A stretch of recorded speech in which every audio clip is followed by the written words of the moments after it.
Woohoo!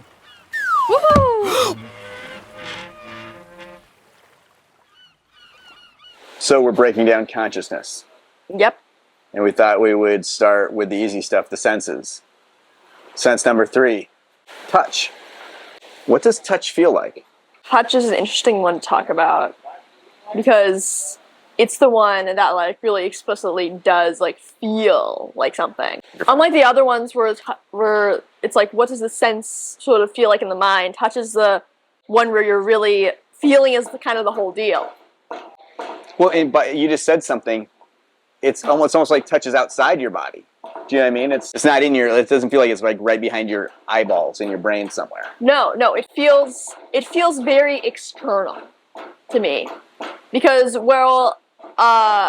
sight and hearing are sort of processes that you're almost aware of, and with sight you can just turn it on and off almost, and with hearing you can at least try to, and you're sort of conscious of like where it's coming from.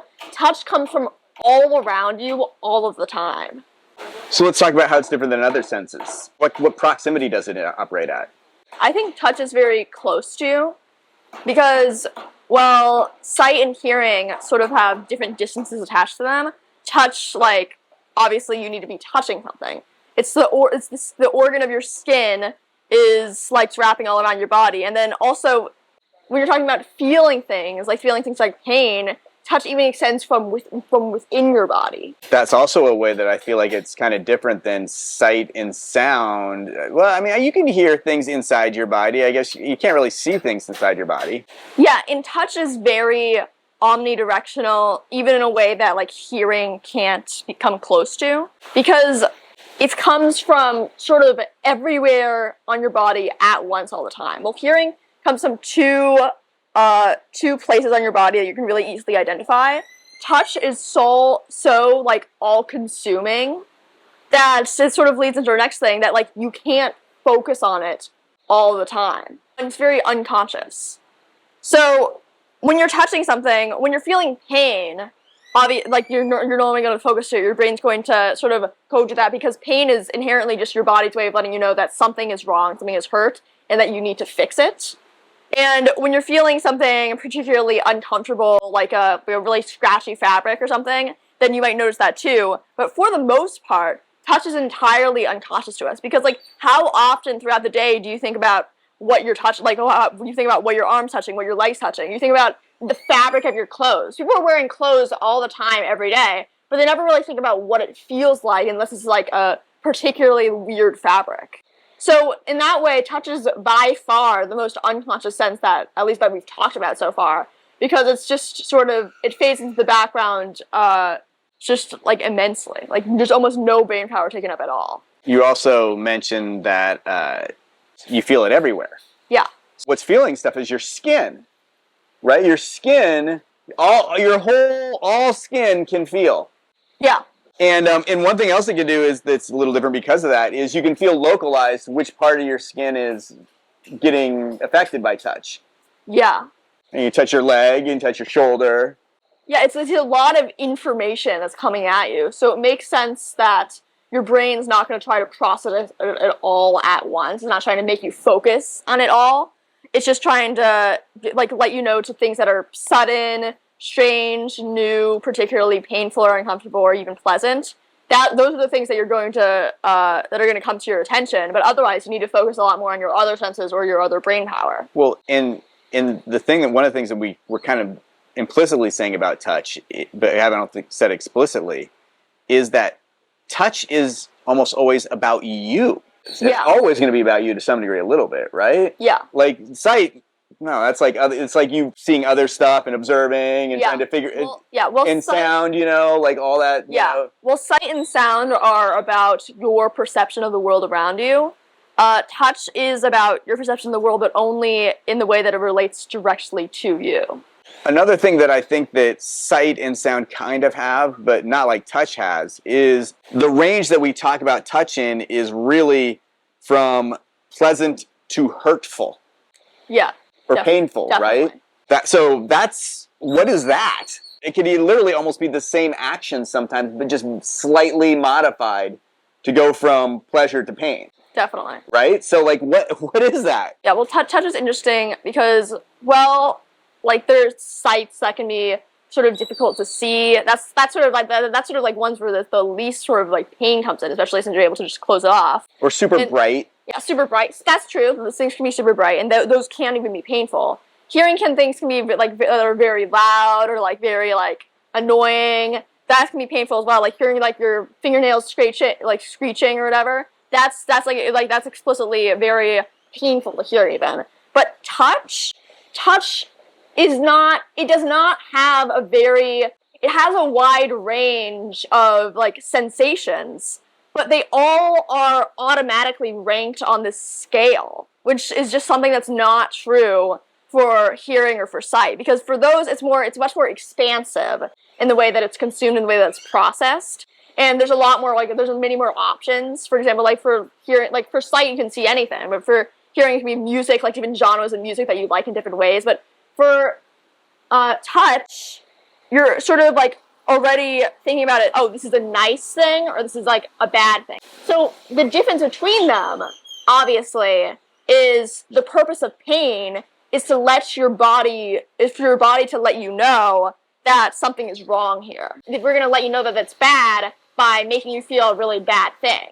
And so the way that touch can change is really cool in its progression, because it's like most people like, like touching each other. Just like in a way, like hugging each other, like holding each other's hands. But if you're like holding on to someone and then you squeeze really, really tightly, that automatically turns from sort of like a pleasurable experience to a really painful one. Also, touch, our brain isn't always completely aware of what's painful or what's not. Or at the very least, pain is sort of just constantly letting you know about something that's hurt that you already know about. So even though pain is logically a good thing for our body to be able to feel, and touch would be like a painful sense to lose because you could just like put your hand to a hot stove and not even know it.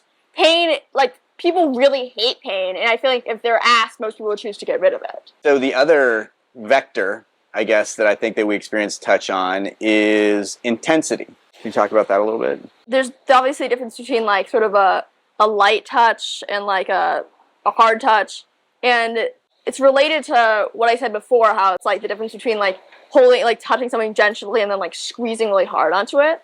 The intensity of touch comes on multiple levels, and when you feel, and it's like how much you're touching something, like whether you're feeling like a piece of fabric on your fingers, or you're wearing the clothes, or like how hard it's squeezing, if you're talking about like like a hand that's holding you. Interestingly enough, this intensity of touch is a lot of times connected to the pain, because while you can definitely feel like a really like intensely pleasurable experience, most of the time when something becomes really intense for touch, it almost always leads into pain, because that's kind of your brain letting you know, like, hey, this is too much. It's not one-to-one, but there's almost some correlation between gentle touch and pleasure and hard touch and pain. Yeah. Right? So like the intensity kind of, there's some mirror going on between intensity and pleasure and pain. Yeah. We kind of touched on this, but this is a question that we're asking of everything, just because the question is we're trying to understand, the magic of consciousness when it comes to touch. Is most touch conscious? No. Most touch is really unconscious. Because touch is so all-consuming, you literally can't focus it on a time, because there's so much information that our brain just like can't afford to process or doesn't want to process because it's not relevant. Where it's like the intensity of the touch is whether it's painful or pleasurable. It's what specific part of the body it is, whether it's this area on my arm or this area like 1 inch further down my arm. There's so much happening all the time. So many different sensations that you can feel. So many areas where you can feel it. So many different intensities at which you can. That your brain's not going to look at it all the time because it's on all of the time. And so you're going to notice when you feel something, suddenly painful. You're going to notice when you feel something that's like different than what you just felt, something that's unusual for you to feel. But for the most part, when we're doing literally anything but thinking, like explicitly trying to think about what we're touching, we're not thinking about what we're touching, because we're doing anything else. Like we're looking, we're hearing, we're talking to someone, we're doing an activity, we're falling asleep. Anything that we're doing is going to be automatically not connected to touch until it is. Yeah, and I think that our sense of touch is really almost a proximity alarm. And I guess a monitor on our bodily functions. Another weird thing about touch, and I think Wittgenstein used this example. He was like, so imagine you're holding a stick and you're poking something. Do you feel the end of the stick or do you feel what you're poking? What you're poking. Weird, right? Well, it's not that weird. It's like sort of it's just the pressure that's being put against it. And honestly, you're not really feeling either of them. You're just feeling like the part of the stick that you're holding, and then how it reacts. You say that what you're actually feeling, but but from a phenomenological sense, what it feels like you're feeling is whatever you're feeling. The rock or the soft mud or. Yeah, but you don't really feel it texturally. Like you can predict its texture based on. Well, obviously, it's not like a finger. Do you know what I mean? But it's just interesting how your brain does that. It sort of adapts that as your appendage. It becomes part of you. It's cool. It's just one of these things. Once again, like people think they know what consciousness is, and they start breaking it down a little bit, and you're like, well, this stuff's kind of weird, actually. Yeah, like how you feel things through clothes. So, what's it feel like when you transition from unconscious touch to when it comes into consciousness? I think that it might be a more seamless transition than like the previous ones we talked about. Because for me, when I'm thinking about transferring to conscious touch, it's almost because it's always because something like sudden's happening, because like some sort of sudden pain or something really suddenly different's going on, but almost always pain. And for that, I don't feel that sort of transition period between not feeling the pain and feeling the pain. I just instantly feel the pain, and I think that's because before I even feel it almost, I'm already kind of moving away. When sudden feeling of touch, sudden transition to conscious touch comes from pain, from something bad happening, from something sudden happening, you need to instinctually be able to instantly feel that and react to that. Unlike for seeing and hearing, where there could be a second where you're not really sure what's going on, touch, you're always like kind of like instinctually already sure. Well, in fact, brain scans will show that what we actually do is when we feel something that we react to, we actually react to it before we think consciously about reacting to it. Yeah. Which some people are like, oh, see, there's no free will. And it's like, well, that's a pretty big stretch. Dude. But of course, it makes total sense from the kind of beings we are, right? We're obviously going to react as quickly as we can to a threat or a danger. Our bodies are going to do that, and then they're going to let you process that. Yeah. Afterwards, you can think about it. Well, and so once again, let's ask the final question: if we think of consciousness, a part of our brain that sort of monitors the rest of the functions in our brain and flips between them, almost like flipping between TV channels or something, how it goes from whatever it's doing to flipping to a touch sensation. Does that part of consciousness seem sort of magical or beyond information processing, or does that seem like it kind of makes sense? Yeah, that seems normal. And like we've been talking about other things that are like way less normal, like the whole concept of like dreaming at all. Like just kind of switching from like what you're focusing on to focusing on a different thing. It's not exactly like rocket science, guys. Like you're just kind of focusing on one thing to another thing. Yeah, dude. We hope that you enjoyed that video, and if you did, please consider checking out the next one in the series. Or some of our other series on philosophy and life. We upload videos every Friday, so don't forget to like and subscribe. Like and subscribe. See you next week.